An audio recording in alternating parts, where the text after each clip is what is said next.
இந்த சாத்துக்குடி வந்து சீசன்ன்றதுனால இப்போ ரொம்பவே சீப்பாக கிடைக்கும். அதை என்ன பண்ணலாம் அப்படின்றத தாங்க பார்க்க போகிறோம். ஸோ இதை வந்து நான் இந்த மாதிரி தோல் நீக்கி வச்சுருக்கேன். இதுலேயும் மேலே வந்து அந்த ஒயிட்டாக இருக்கும் இல்லைங்களா, அதெல்லாம் ரிமூவ் பண்ணிடணும். அதுக்கப்புறம் பார்த்திங்கன்னா இது உள்ளே இருக்க ஸ்கின் அதையும் வந்து ரிமூவ் பண்ணிவிட்டு வெறும் உள்ளே இருக்க அந்த பல்ஸ் மட்டும்தான் எடுத்துக்க போகிறோம்.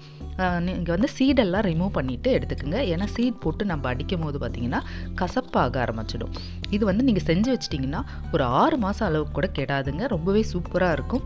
நான் இன்றைக்கி வந்து வெறும் 4 பழத்தை வச்சு மட்டும்தான் உங்களுக்கு காமிக்கிறேன். இந்த மாதிரி நீங்கள் 1 kg 2 kg அளவுக்கு வாங்கி செஞ்சு வச்சிட்டிங்கன்னா உங்களுக்கு வீட்டிலேயே இதை வந்து ப்ரிப்பேர் பண்ணிக்கலாம். இது என்னன்னு பார்த்தீங்கன்னா நான் ஜாம் தாங்க சொல்லியிருக்கேன். சூப்பரானது, ஈஸியானது, 2 பொருள் வச்சு எப்படி சூப்பராக நம்ம வீட்டிலேயே செய்யலாம் அப்படின்றது தான். இப்போ இதனோட ஸ்கின்ல வந்து இந்த மாதிரி ரிமூவ் பண்ணிக்கோங்க.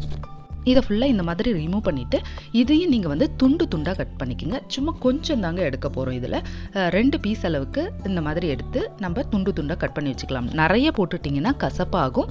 நீங்கள் 1 பீஸ் அளவுக்கு கூட வாசனைக்காக போட்டுக்கலாம்.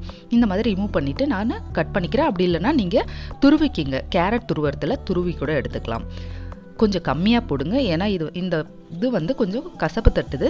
அதனால் கொஞ்சம் கம்மியாகவே போட்டுக்குங்க. ஓரளவுக்கு இருந்தால் போதும். இந்த மாதிரி நான் பீஸாக கட் பண்ணிக்கிட்டேன். கண்டிப்பாக இந்த மலிவாக கிடைக்கும் போது இதெல்லாம் நீங்கள் வீட்டிலே செஞ்சுக்கிட்டிங்கன்னா குழந்தைங்க எப்போல்லாம் ஜாம் கேட்குறாங்களோ நம்ம தடவி கொடுத்துடலாம். அதுவும் ஹெல்த்தியானது கூட. எந்த கெமிக்கலோ எதுவுமே ஆட் பண்ணாத நம்ம வீட்டிலே செய்யும் போது உங்களுக்கு ஹெல்த் ப்ராப்ளம் எதுவுமே வராதுங்க. அடுத்தது பார்த்திங்கன்னா நான் 2 கப் அளவுக்கு எவ்வளோ கப் எடுக்கிறோன்றத அளந்தால் தான் நம்மளால் சுகர் ஆட் பண்ணிக்க முடியும். ஸோ 2 கப் அளவுக்கு எனக்கு ஜூஸ் வந்திருக்கு. இந்த 2 கப் அளவுக்கு எடுத்துக்கிட்டேங்க. இப்போ 1 கப் சர்க்கரை ஆட் பண்ணிட்டேன். இப்போ இதை நல்லா நம்ம கொதிக்க விட போகிறோம். அடுத்ததாக இந்த துண்டு துண்டாக நறுக்கி வச்சுருந்த அதனோட தோல் இருக்குது இல்லைங்களா, ரைப்பர், அதை தான் ஆட் பண்ணிக்கிறோம். இதெல்லாம் நல்லா மிக்ஸ் பண்ணிக்கோங்க. இப்போ கேஸ் ஆன் பண்ணி விட்டுடலாம். இப்போ இது நல்லா கொதிக்கட்டும். நம்மளுக்கு வந்து நல்லா திக்காகுங்க. சர்க்கரை எல்லாம் கரைஞ்சி இதை பாருங்கள் எப்படி இருக்குது. ஸோ ரொம்ப திக்காக விடாதீங்க. இதனோட பதம் எப்படி பார்க்குறதுனா ஒரு பிளேட்டில் போட்டுட்டோன்னா அது வந்து நகரக்கூடாது. அந்த அளவுக்கு இருந்தாலே போதும். நீங்கள் ரொம்ப வந்து பாகுபதம் மாதிரி உருளையாக எடுத்துட்டிங்கன்னா ஜாம் வந்து நம்மளால் ப்ரெட்டில் தேய்க்க முடியாது. ரொம்ப கெட்டியாக இருக்கும். நான் ஃபஸ்ட் டைம் செய்யும் போது அப்படி தான் ஆயிடுச்சு. ஸ்பூனே வளையிற அளவுக்கு ஆயிடுச்சு. ஸோ அந்த அளவுக்கு போக வேண்டாம். இதை பாருங்கள், இந்த அளவு இருந்தால் போதும். இப்போ நீங்கள் கேஸ் ஆஃப் பண்ணிவிட்டு நீங்கள் எடுத்து பாக்ஸில் ஸ்டோர் பண்ணி வச்சுக்கலாம். எப்போல்லாம் காலையில் வந்து பசங்களால் சாப்பிட முடியல ஒரு ப்ரெட்டில் இதை வந்து டக்குன்னு நம்ம செஞ்சு கொடுத்துடலாங்க. சூப்பராக இருந்தது, ஈஸியாகவும் இருந்தது. 2 பொருள் தான்.